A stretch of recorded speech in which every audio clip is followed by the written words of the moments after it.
Today's episode is brought to you by Mazars. SoundCartel.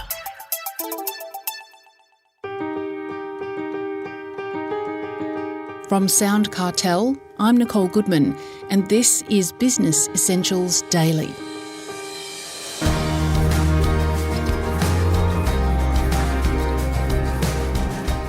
Hard work, passion and business nous propelled Colleen Callander to become CEO of two iconic Australian fashion brands, Sussan and Sportsgirl.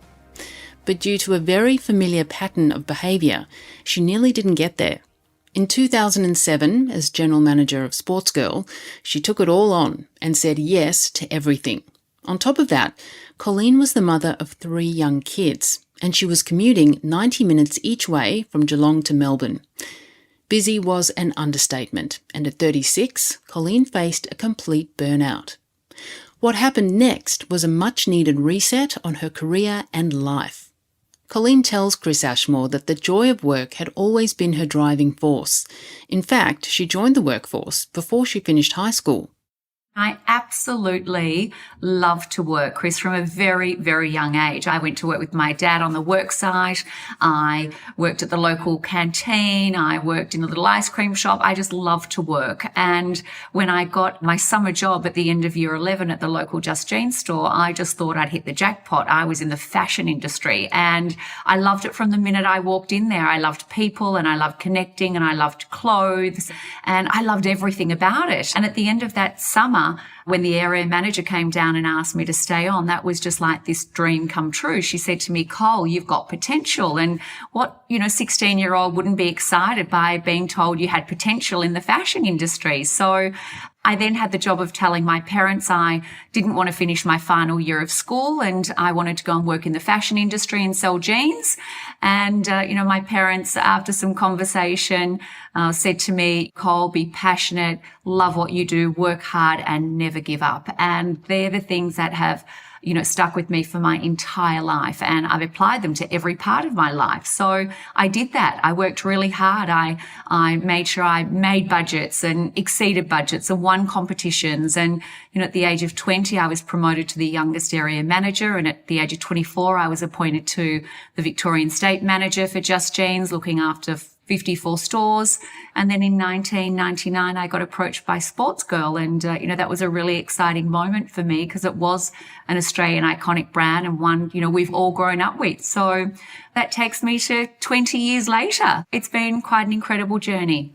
Well, you were CEO of Sussan and Sportsgirl for 13 years, but before that, you were very close to giving it all away. Can you tell me what happened?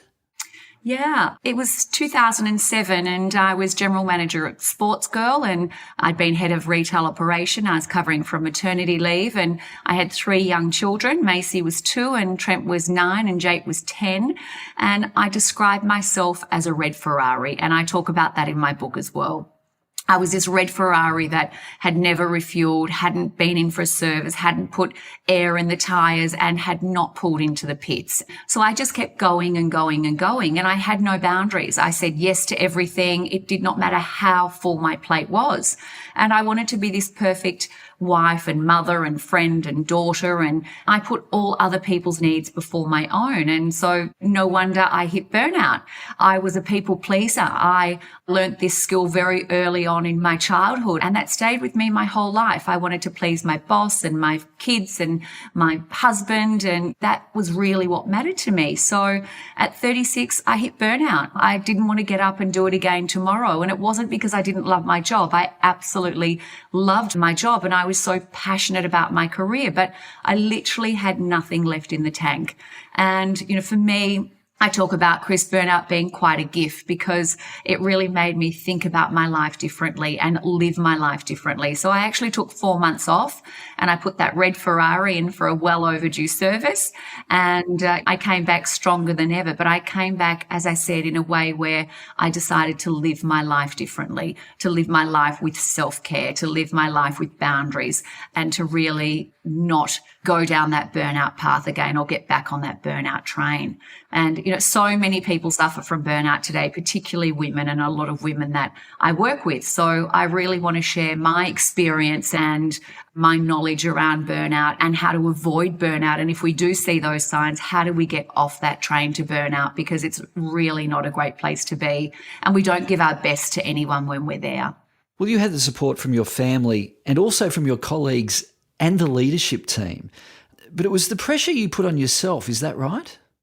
Yeah, it was. I mean, no one put that pressure on me. As I said, from a very early age, I learned to become an expert in people pleasing.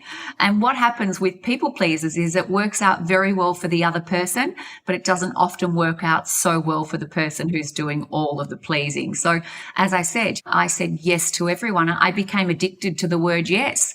When we say yes to things, it makes us feel needed and it makes us feel important and it makes us feel validated. And whether that be from a boss or a colleague or a parent or a friend, it doesn't matter. It gives us that same, level of excitement. And for me, it was always that seeking of approval. And as I said, I work with a lot of women today, and I do say to those women, the only person you need to seek approval from in this life is yourself. We don't need anyone else to validate us. You are going to be good enough. So really focus on that and put those boundaries around yourself to protect yourself. What are the signs of burnout? How does somebody know whether they themselves or someone else in the business is close to burning out?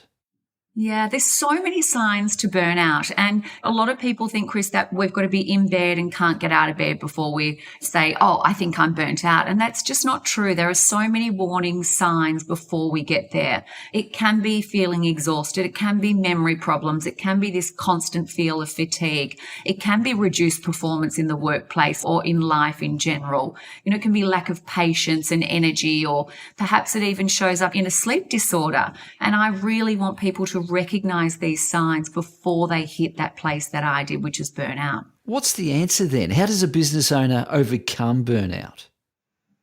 Yeah, I think firstly we need to be so self-aware, and we need to be aware that we're seeing some of those signs, and we need to start to put, checks and balances in place. We need to start living a life with boundaries, a life where we say no.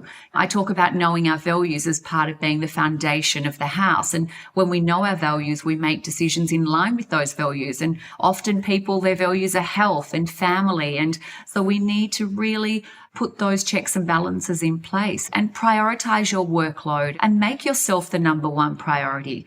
Often, particularly women again, think that self-care is selfish, and it's actually not, because we have to be the best version of ourselves before we can be good to anyone else. So self-care is so important. Well, burnout also affects the bottom line of the company, doesn't it?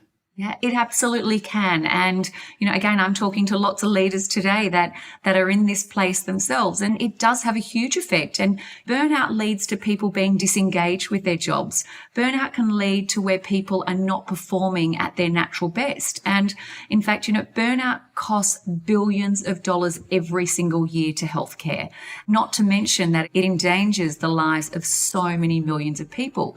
And in fact, Chris, research shows that 23% of employees feel burnout often. That's nearly a quarter of our workforce that are getting up every day with the feeling of burnout. So we really need to start to, as I said, check some balances in place so we don't get to that place.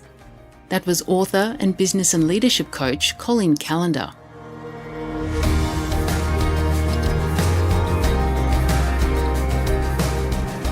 This episode of Business Essentials Daily is produced by the team at SoundCartel. Thanks for listening. I'm Nicole Goodman. We'll bring you more Be Daily tomorrow. Follow @BE Daily Podcast across social media and head to bedaily.com.au for more from the Business Essentials Daily podcast. SoundCartel. This episode was brought to you by Mazars. To find out more, visit mazars.com.au. That's mazars.com.au.